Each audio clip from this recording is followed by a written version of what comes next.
ఓం నమ శివాయ. అందరికీ నమస్తే అండి. Welcome back to our channel. అందరూ బాగున్నారనుకుంటున్నాను. ఇవాల్టి వీడియోలో 4వ కార్తీక సోమవారం పూజని ఏ విధంగా చేసుకోవాలని షేర్ చేస్తున్నానండి. మనం చూస్తుండగానే ఎన్నో రోజులు దాటిపోయి ఇక చివరి కార్తీక సోమవారంలోకి వచ్చేసామండి. ఇది మాత్రం అస్సలు వదులుకోకండి. మనకి ఈ కార్తీక మాసంలో వచ్చిన చివరి సోమవారం. మరి 25వ తారీఖు ఈ కార్తీక సోమవారం వేళ అన్నంతో చేసిన శివలింగానికి పూజను షేర్ చేస్తున్నాను. ఇది ఒక రిక్వెస్టింగ్ వీడియో కూడా సిస్టర్ అడిగారు అన్నంతో చేసి చూపించమని. మరి ఈ అన్నంతో శివలింగాన్ని ఎలా తయారు చేసుకోవాలి, మరి తర్వాత ఈ శివలింగాన్ని ఏం చేయాలి, అభిషేకం చేసేవారైతే కనుక ఎలా చేస్తారు ఈ అన్నంతో చేసుకున్న శివలింగానికి, ఇవన్నీ కూడా పూర్తి వివరాలను ఈ వీడియోలో షేర్ చేస్తున్నాను. మీకు ఈ వీడియో చూసిన తర్వాత ఎటువంటి సందేహాలున్నా నాకు కింద కామెంట్ సెక్షన్లో అడగండి. నేను వెంటనే మీకు రిప్లై అనేది ఇస్తాను. అలాగే మీరు లైక్ చేయడం వల్ల ఈ వీడియో చాలామందికి రీచ్ అవుతుంది. అలాగే నాకు కూడా చాలా యూస్ఫుల్ అవుతుంది. సో ప్లీజ్ వీడియోని లైక్ చేయండి. అలాగే మీరు ఏదైనా డౌట్స్ ఉంటే కింద కామెంట్ సెక్షన్లో అడగండి. ముందుగా 4వ కార్తీక సోమవారం నవంబర్ 25, 2024వ సంవత్సరంలో వచ్చేసిందండి. ఇక ఈ సంవత్సరానికి ఇది చివరి కార్తీక సోమవారం. మనము 3 సోమవారాలు కూడా సక్సెస్ఫుల్గా కంప్లీట్ చేసుకున్నాం. క్షీరాబ్ది ద్వాదశి, కార్తీక పౌర్ణమి, ఏకాదశి ఇలా అన్నీ కూడా ముగించుకొని చివరి సోమవారమైన కార్తీక సోమవారంకి వచ్చేసాము. నవంబర్ 25న 2024వ సంవత్సరంలో మనకి 4వ కార్తీక సోమవారం. అయితే ఈ సోమవారం పూజలో ఇప్పటి వరకు మీరు అన్నం శివలింగంతో పూజ చేసుకోకపోయినా, ఒకవేళ మీ ఇంట్లో శివలింగం లేకపోయినా ఈ అన్నంతో చేసుకున్న శివలింగాన్ని పెట్టి పూజించండి, చాలా మంచిది. అయితే అన్నం ఫ్రెష్గా వండుకొని అప్పటికప్పుడు వండుకున్న దాంట్లో మనం శివలింగాన్ని తయారు చేసుకోవాలి.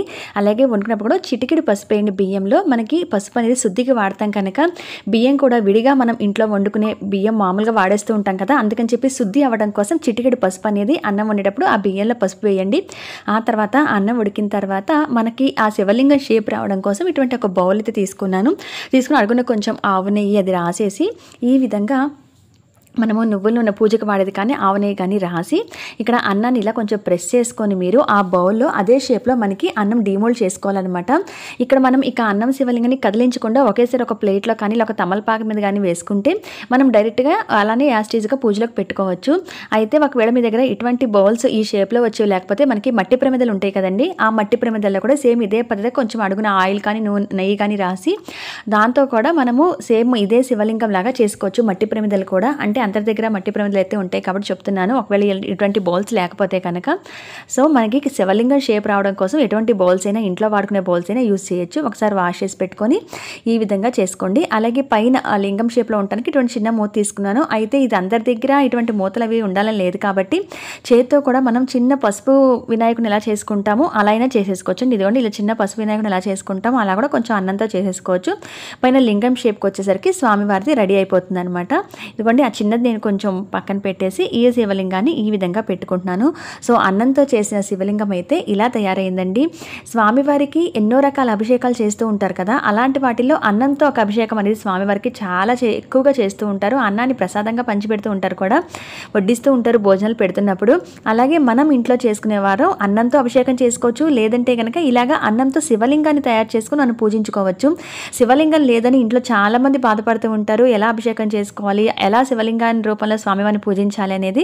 సో ఒక చిన్న రెమెడీగా అనమాట అన్నంతో శివలింగాన్ని ఈ విధంగా తయారు చేసుకొని కొంచెం చిన్నగా గంధం పసుపు లేదా బొట్లు అనేది కుంకుమ బొట్టు పెట్టుకుంటే సరిపోతుంది. ఈ విధంగా పెట్టి పూజలో పెట్టుకుంటున్నాను. అలాగే మనం ఏ పూజ చేసినా తొలి పూజ గణపతికే, ఆ మొదటి పూజ ఆయనకే చేస్తాం కదా. పసుపు వినాయకుడిని పెట్టుకోవచ్చు, లేదంటే కనుక ఇటువంటి విగ్రహాలు కానీ చిత్రపటం కానీ చిన్నది ఉంటే పెట్టుకోండి. అలాగే నేను నా దగ్గర శివలింగం ఉంది కాబట్టి నేను ఆ శివలింగాన్ని కూడా పూజలో పెట్టుకొని అభిషేకం చేసి చూపిస్తున్నాను. అయితే అభిషేకాన్ని ఏ ద్రవ్యాలతో చేస్తే ఎటువంటి ఫలితం ఉంటుందనేది ఈ వీడియోలో షేర్ చేస్తాను. మరి అన్నంతో చేసుకున్న శివలింగానికి అభిషేకాన్ని చేసుకోలేం కదా, ఎట్లా మీకు సందేహం రావచ్చు, అది కూడా నేను చూపిస్తానండి. మొదటగా వచ్చేసి మామూలుగా దీపారాధన మొదటగా చేసుకొని ఆ తర్వాత ఆ దీపలక్ష్మికి కూడా పువ్వు కానీ అక్షంతలు కానీ ఆ దీపం దగ్గర ఉంచి నమస్కారం చేసుకోండి.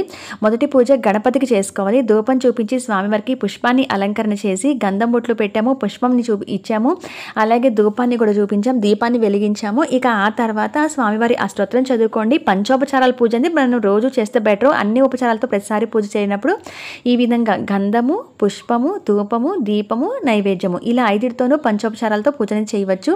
ఇప్పుడు పూలతో పూజ చేస్తున్నప్పుడు స్వామివారికి మీరు కావాలంటే అష్టోత్తరం చదువుకోవచ్చు. ఇలా నోటికి అలా రాని వాళ్ళు చదవటం ఓం గం గణపతియే నమః అనుకుంటూ స్వామివారికి మీరు ఎన్నిసార్లు నామాన్ని పలకగలిగితే అన్నిసార్లు ఆ విధంగా చేసుకోండి. ఇక ఆ తర్వాత వినాయకుడికి పండు కానీ, అటుకులు, బెల్లం కానీ ఇటువంటి నైవేద్యం పెట్టేయాలి.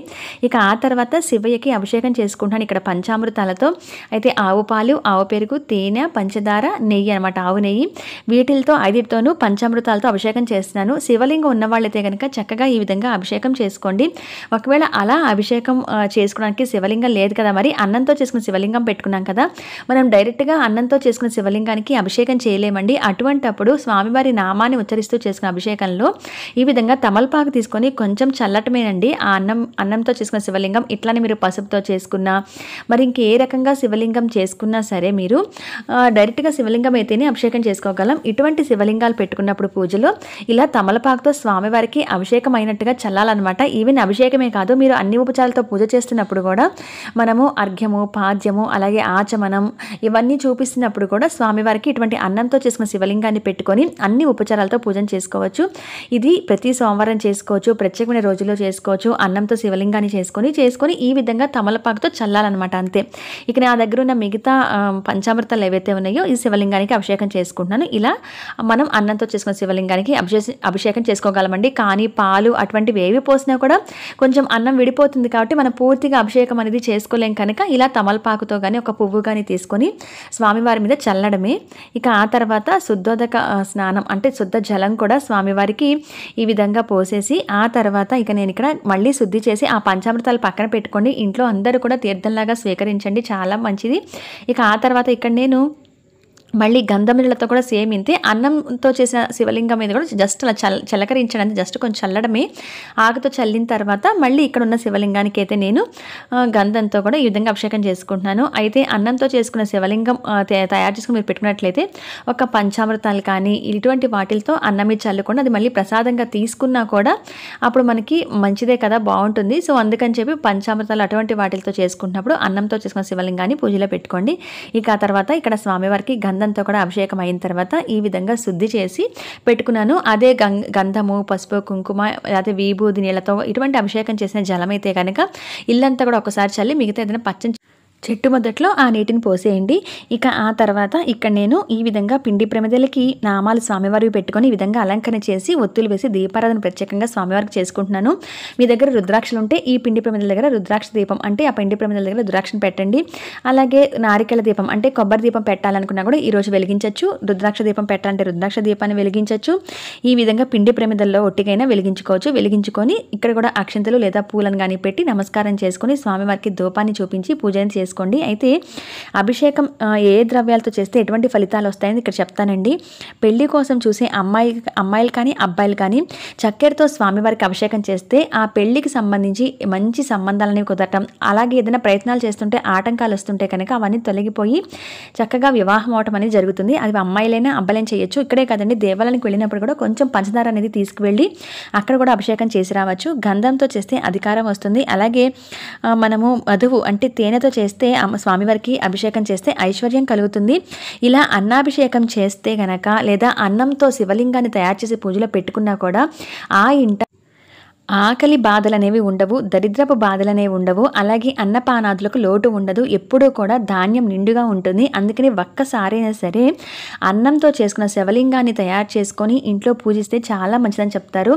అన్నం అనేది మనం తినడానికి ఉపయోగించే పదార్థం కాబట్టి అటువంటి వాటితో స్వామివారికి అభిషేకం చేసినా ఇలా శివలింగం చేసి పూజ చేసుకున్నా కూడా మన ఇంట్లో అన్నపానాదులకు లోటు ఉండదు, ఆకలి బాధలనేవి ఉండవు, ఎప్పుడు కూడా ధనధాన్యము వృద్ధి చెందుతుందని అంటారు. ఐశ్వర్యం కలుగుతుంది, దారిద్ర్యం పోవడానికి కారణం అనమాట. ఆ దారిద్ర బాధలన్నీ కూడా పోతాయి. ఆ పోవడానికి కారణం ఆ శివయ్య అన్నంతో చేసుకున్న శివలింగాన్ని పూజించడమే.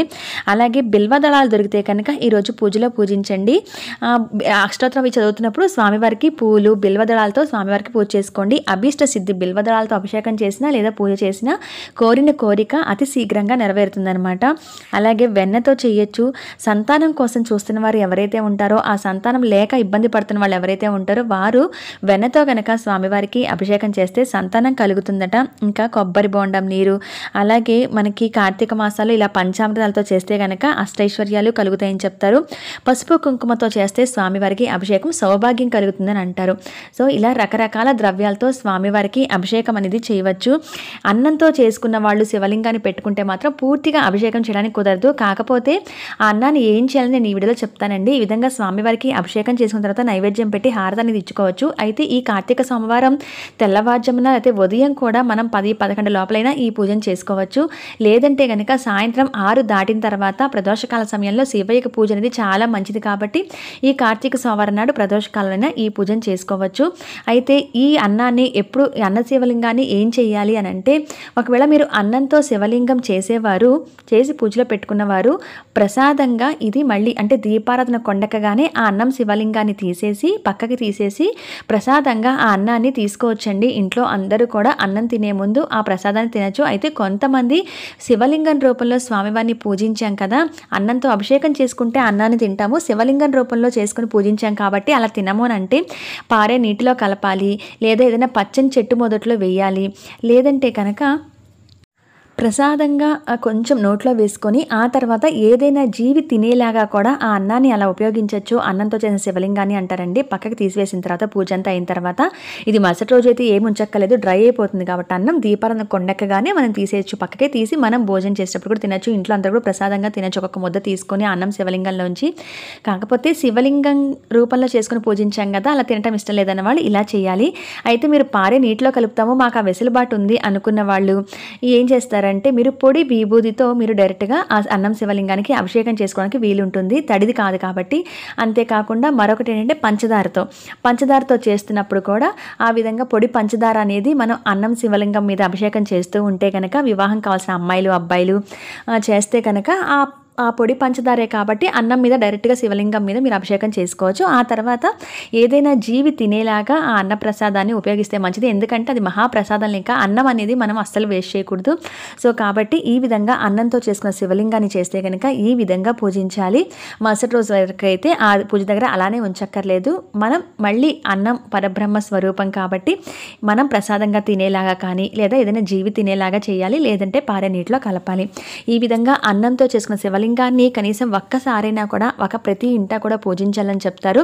అందులోనూ ఒక్క కార్తీక సోమవారం కాదండి, ప్రతి సోమవారాలు చేసుకోవచ్చు. ఇక్కడ 16 సోమవారాల వ్రతం బుక్ చూపించాను కదా, ఎవరైనా మొదలు పెట్టాలి అనుకున్న, శివదేవుని పూజ మొదలు పెట్టాలనుకున్న కార్తీక సోమవారం చాలా మంచిది. 16 సోమవారాల వ్రతం స్టార్ట్ చేయాలనుకుంటే మీరు మట్టితో చేసుకున్న శివలింగాన్ని పూజలో పెట్టుకోవాల్సి ఉంటుంది, పుట్టమన్నుతో. అది నేను ఆల్రెడీ 16 సోమవారాల వ్రతాన్ని ఆల్రెడీ షేర్ చేశానండి. ఒకసారి నియమాలు ఎలా ఉంటాయనేది చూడండి ఆ వీడియోని. ఎవరైనా స్టార్ట్ చేయాలనుకుంటే స్టార్ట్ చేయండి.